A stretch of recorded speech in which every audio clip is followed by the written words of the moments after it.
사람은 살아가면서 참 여러 가지 일을 겪기 마련이죠. 저에게는 너무 멀다고 생각하는 일이 저에게도 일어났는데 오늘은 제 이야기를 한번 해보도록 하겠습니다.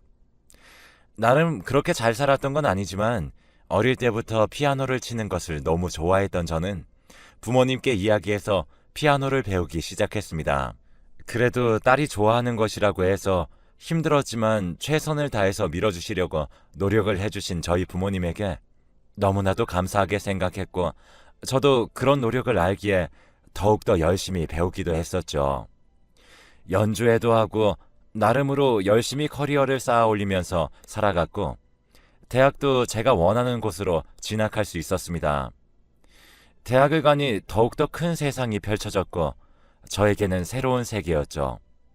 그러던 어느 날 아버지께서 저에게 내 친구가 하나 있는데 어릴 때부터 보고 자랐던 친구가 장난삼아 했던 말이긴 하지만 아들이 하나 있어서 사돈 맺자고 이야기를 한 적이 있다. 강요는 아니지만 우연히 그런 이야기가 나와서 그런데 좋은 인연일 수도 있으니 한번 만나보지 않겠냐?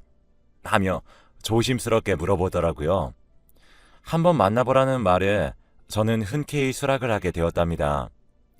당시만 해도 저는 음대생들 때문에 꽤나 눈이 높았고 그저 한번 시간을 내어서 만나러 간다, 차를 한잔 하러 간다 하는 생각이었기에 그다지 부담감도 없었어요. 그때 당시에 그 사람에 대해서 들었던 것은 요리를 하는 사람이다, 이 정도였습니다. 솔직히 관심도 없어서 그렇게 크게 생각을 하지 않았던 것 같아요. 다른 이야기를 했던 것 같은데 건성으로 들어서 잘 기억도 나지 않습니다. 그렇게 드디어 그를 만나러 나갔는데 그는 정말 멀리서 봐도 후광이 보일 정도로 저의 이상형이었어요. 물론 지금 연예인들처럼 잘생겨서 후광이 나온다는 게 아니라 정말 저에게 너무나도 멋져 보이는 사람이었죠. 제가 꿈에서 볼 법한 사람이었다고 해야 할까요? 정말 그냥 딱 저의 이상형이라고 하면 될 것 같네요. 첫날의 떨림은 아직까지도 잊지 못하는 것 같습니다. 그날 정말 편안한 차림으로 갔었는데 그를 멀리서 발견하고 저는 발길을 돌렸죠. 화장실에 들어가서 다시 한 번 더 화장을 고치고 최대한 할 수 있는 건 다 하고 들어갔던 것 같습니다. 편안하게 왔던 저 자신을 원망하기도 했었죠. 첫 만남에서 매너는 물론이고 나름 피아노에 대해서 공부도 하고 왔었고 저와 맞추려고 노력을 하는 모습이 참 좋았던 것 같습니다. 매너도 있었고 참 잘한다는 생각이 들 정도로 너무 자상하더라고요. 외모까지도 저에게 마음에 들면서 이렇게 매너까지 있으니 저는 안 넘어갈 수가 없었던 것 같습니다. 그렇게 우리는 연애를 시작했고 아버지도 꽤나 놀랐던 기억이 있네요. 아버지께서는 혹시라도 자신이 말한 것 때문에 제가 억지로 연애를 해보는가 싶어서 말리기도 했지만 진지하게 이야기를 하고 오히려 제가 더 좋아한다는 말에 아버지께서는 응원을 해주셨습니다. 그렇게 저희는 1년간 연애를 했고 서로 자리만 잡으면 바로 결혼을 하자는 식의 대화를 하기도 했죠. 남편도 가게를 열기 전에 경력을 쌓기 위해 음식점에 들어가서 여러 가지 요리를 배우면서 커리어를 쌓기 시작했어요. 저는 모든 꿈들을 접고 피아노 학원을 내게 되었습니다. 그렇게 저희는 결혼을 하게 되었고 정말 세상을 다 가진 것처럼 행복한 날들이었습니다. 남편은 하루하루 정말 이벤트같이 사랑을 해주는 사람이었고 완벽한 하루를 보냈다 싶을 정도로 잘해주는 사람이었죠. 늘 저를 배려해주는 것은 물론이고 새로운 요리가 나오면 꼭 저에게 먼저 건네는 사람이었으며 쉬는 날에는 서로 꼭 껴안고 있는 날들도 많았고 그저 둘만 있으면 세상에 아무것도 없어도 좋다 싶을 정도로 그렇게 사랑을 했었습니다. 제 친구들 사이에서도 저희 신랑은 유명했는데 훤칠하고 저에게 잘하기로 소문이 나 있었거든요. 그렇게 많은 사람들이 부러워하는 결혼 생활을 이어가고 있었고 저희에게는 사랑스러운 딸까지 태어나게 되었답니다. 저는 점차 성장해서 학원을 확장하게 되었고 지역에서도 꽤나 알아줄 만한 학원의 명성을 가지게 되었어요. 그러면서 남편도 가게를 내어주고 점차 자리를 잡기 시작을 하게 되었죠. 그 사람에게 들어가는 돈이라는 것은 전혀 아깝지 않았고 그렇게 다 해주고 싶었어요. 남자와 여자가 바뀐 것 아니냐는 말을 들었지만 그런 말 또한 아랑곳하지 않았어요. 그 사람은 저에게 행복이었고 삶의 전부였으니까요. 혹시라도 자기가 빨리 마치는 날에는 꼭 저의 학원에 들러 데리러 가기도 했었네요. 20여 년의 세월이 흘렀지만 저에게는 정말 첫 만남부터 한결같았던 사람이기도 했습니다. 하루하루 더 잘하려고 하고 혹시라도 제가 기분이라도 안 좋으면 늘 물어보며 배려해주는 모습으로 저희는 그렇게 함께 늙어가는 듯 했어요. 그러던 어느 날이었습니다. 남편의 가게에서 불이 났다는 소식을 듣고 불이 나게 달려가는 날이 있었는데요. 다행히도 남편은 그렇게 크게 다치지 않았고 가게의 일부분이 화재로 인해서 꽤 손실이 있었죠.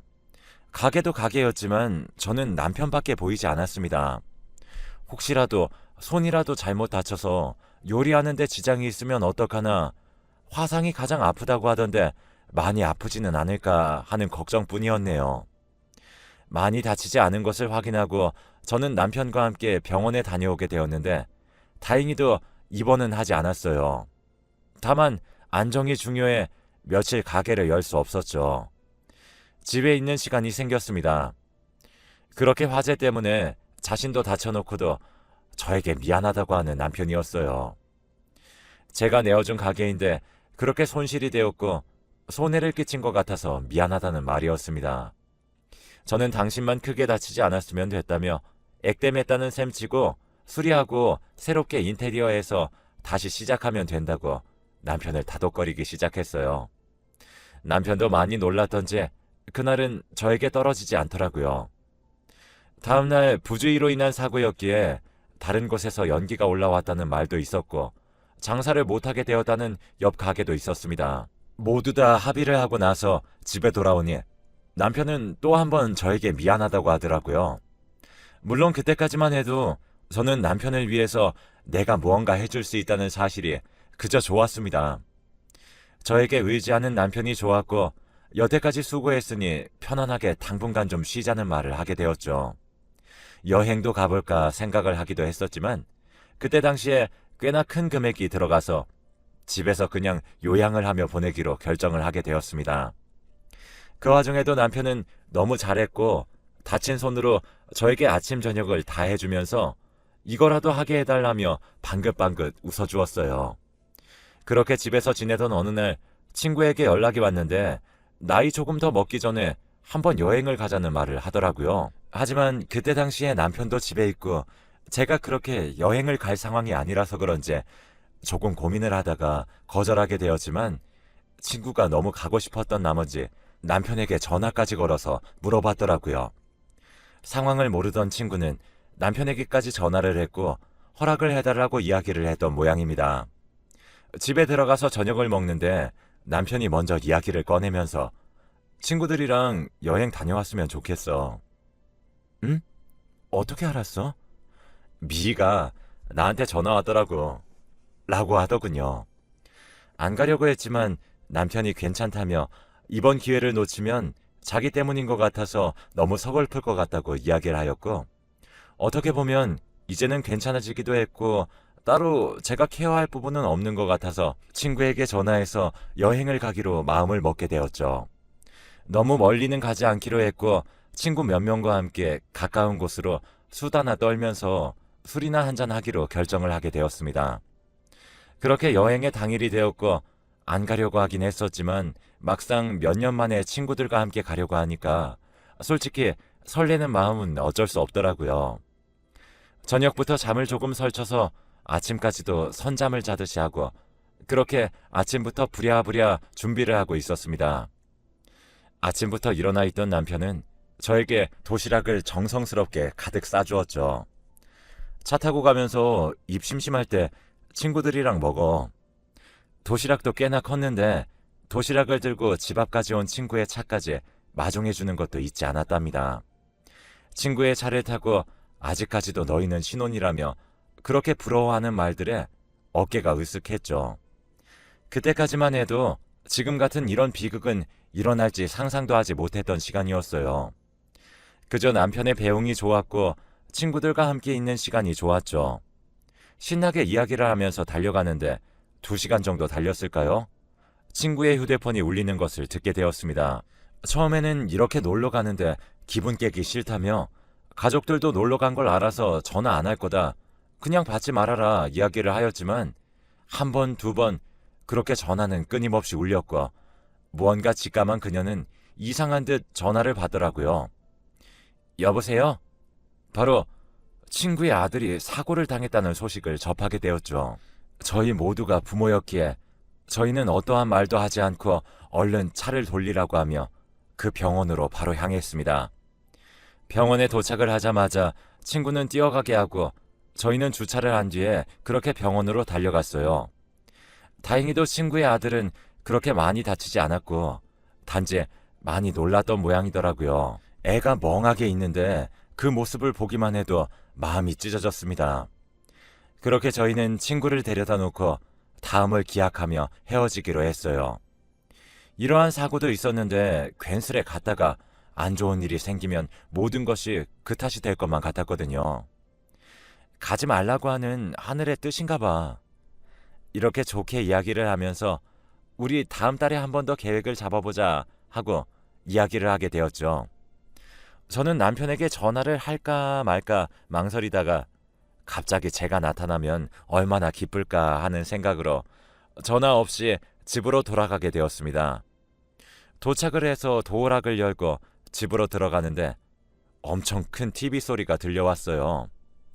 저는 남편이 있나 보다 싶어서 얼른 문을 열고 들어갔습니다. 문을 여는 순간 정말 모든 시간이 멈췄다고 해도 믿을 만한 느낌이었습니다. 사람이 서늘해지고 소름이 끼치면 지나가는 공기 온도까지 몸으로 느낀다고 하죠. 정말 딱 그 느낌이었습니다. 놀란 눈으로 저를 바라보는 남편, 그리고 사모님 너무 이쁘세요 하면서 웃어줬던 남편 가게의 종업원. 나이 차이도 15살 넘게 난다고 알고 있는데 그 어린아이와 그렇게 같이 있는 겁니다. 제가 어리고 이쁘다고 했던 것도 기억나고 그리고 남편이 했던 말도 그대로 기억나요. 예쁘긴 어린 거지. 당신이 훨씬 더 예뻐. TV 소리를 크게 틀어 제가 오는 것도 알지 못하고 저희 집의 소파에 다정하게 앉아있는 그들의 모습을 보게 되었습니다. 꿈 같은 현실에 마주한 저는 정말 아무것도 할 수 없었고 한 몇 분간은 그들도 정적, 저도 정적이었던 것 같아요. 현실이 믿기지 않으니까 사람이 벙찐다는 말이 실감이 나더라고요. 그리고 어느 정도 정신을 먼저 차린 건 남편이었죠. 갑자기 그 아이를 얼른 떼어놓고 저에게 다가와서 싹싹 빌기 시작하더라고요. 첫 마디가 뭔 줄 아세요?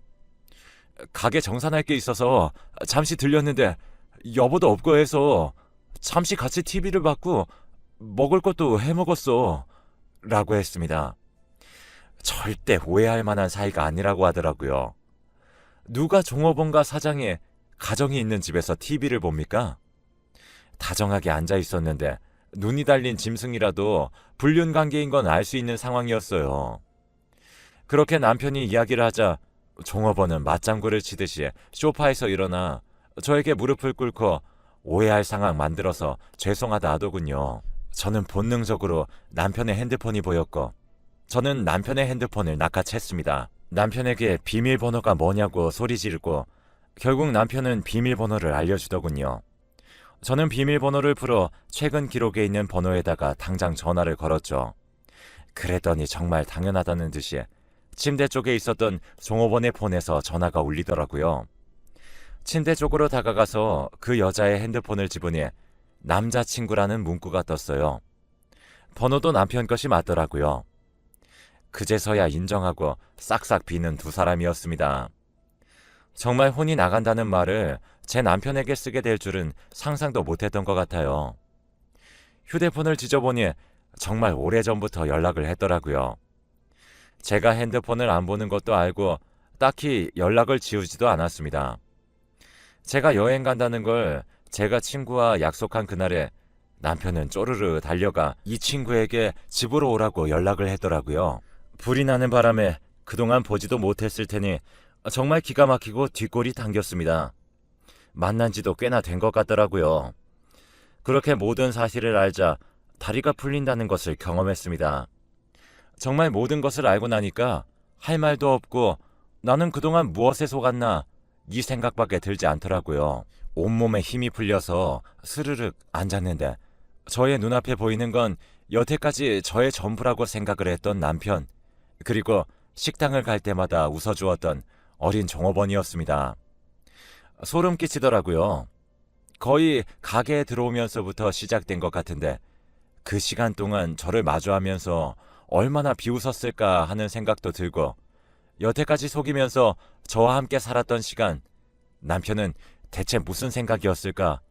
정말 여태까지는 상상도 하지 못한 일이 일어났을 때 왜 패닉 상태가 되는지 알 수 있었네요. 일단 저는 꼴보기 싫은 두 사람의 얼굴부터 치워야 한다고 생각이 들었어요. 남편은 절대 나가지 않을 것이고 일단 증거는 확보했으니 종업원은 꺼지라고 했죠. 이왕이면 같이 나가주면 좋겠다 했지만 남편은 나가지 않더라고요. 그렇게 종업원이 가고 하루 동안 감정 소모가 너무 컸던 저는 정말 피곤함에 쩔었습니다. 몸도 마음도 너무 지치고 소파에 그대로 주저앉았죠. 근데 남편이 하는 말이 더 가관이었습니다. 밥은 먹었어? 밥은 먹어야지.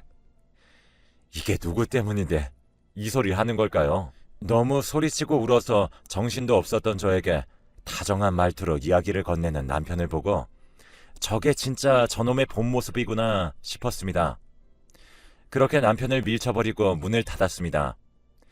제발 꼴도 보기 싫으니 나오지 말라는 말과 함께요. 핸드폰을 달라는 말과 함께 그는 잘못했다고 연신 빌었습니다. 물론 들리지 않았죠. 제가 확보한 증거물인데 돌려줄 생각도 없었고요. 너무 큰 믿음이 배신을 하는 순간 시간이 지날수록 찾는 건 냉정이었습니다. 소파에 있는데 남편이 안방에서 걸어다니는 소리가 다 들렸죠.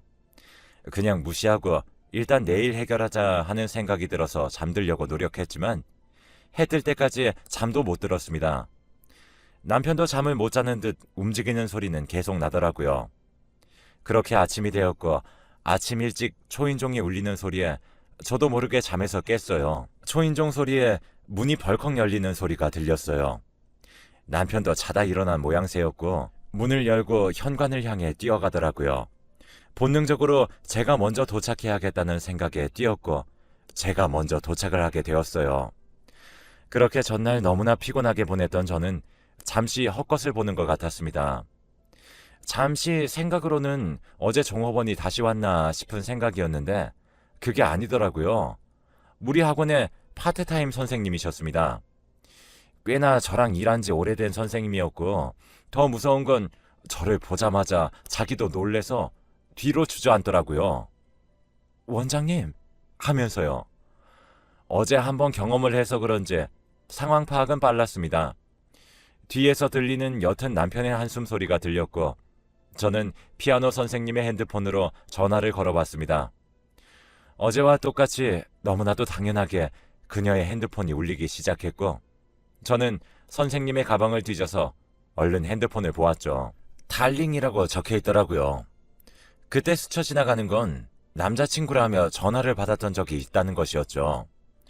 어렴풋이 본 기억도 나는 달링, 그게 제 남편이었습니다. 간도 크게 제가 너무나도 믿고 있다는 것을 알고 제 옆에서도 봤고 서로 대화도 하면서 이야기를 했던 것이었죠. 정말 머리끝에서 화가 폭발했어요. 선생님들 앞에서 남편 자랑을 얼마나 했었는데 그녀는 그걸 보고 얼마나 비웃었을까요?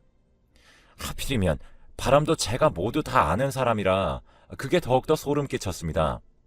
선생님이 무릎을 꿇고 비는데 아파트 사람들 볼까봐 너무 쪽팔려서 무작정 잡고 안으로 끌고 들어왔습니다. 알고 보니 어제는 그 종업원과 시간을 보낼 생각이었고 오늘은 선생님과 있을 예정으로 연락했더라고요. 정말 기가 차죠? 그러니까 제게 핸드폰을 돌려달라고 한 거였어요.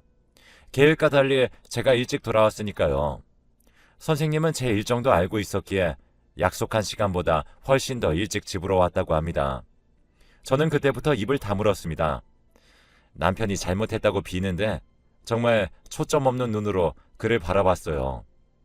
여태까지의 내 시간, 나의 가정, 모든 것을 파괴해버린 나쁜 놈. 두 여자와의 외도 증거까지 확보하고 나니까 정말 보이는 것도 없고 더 상종할 가치를 모르겠더라고요. 사람이 너무 믿었다면 그 사람의 밑바닥을 봤을 때 정말 해탈하고 분노도 증오도 없습니다. 화도 낼 가치가 없다고 생각이 들기도 하고요. 그렇게 저는 소송을 하겠다고 하고 더 이상은 한 집에서 살 수가 없어서 그를 쫓아냈습니다. 집도 제가 산 것이고 딱히 남편이 챙겨갈 것도 없어서 정말 캐리어에 옷만 가득 챙겨 나가더라고요. 법원에서 봤을 때는 정말 거지 차림으로 나오는데 돈도 없어지니 그 여자들도 다 버렸던 모양입니다. 그렇게 저는 소송에서 이겼고 그와 이혼을 하게 되었어요. 저의 결말이 이렇게 될 거라고 예상치도 못했었는데 정말 하나부터 열까지 모든 것을 부정해야 해서 힘이 들더라고요. 그때의 불륜 현장을 발각한 모습이 아직까지도 소름 끼치고 생생하게 꿈에서도 나오는 중입니다. 그때 친구의 아들이 다치지 않았다면, 그랬다면 나는 아직 아무것도 모른 채 그와 행복하게 살았을까요? 그리고 그는 평생을 속이면서도 끝까지 나와 함께 살기는 했을까요? 어떻게 보면 신이 마지막으로 저에게 주신 기회가 아니었나 하는 생각이 한편으로는 들기도 합니다. 만약 평생을 몰랐다면 저는 평생 그렇게 아무것도 모른 채로 살았을 테니까요. 아버지에게는 아직까지 말도 못했습니다. 그저 성격 차이라고만 했어요. 너무 답답한 마음에 한 번쯤은 이렇게 이야기를 해보고 싶었습니다. 그나마 이렇게 말을 하고 나니 조금은 속이 풀리는 듯 하네요. 긴 글 읽어주셔서 정말 감사하고 글을 읽어주시는 모든 분들께 마음의 평화와 행복이 가득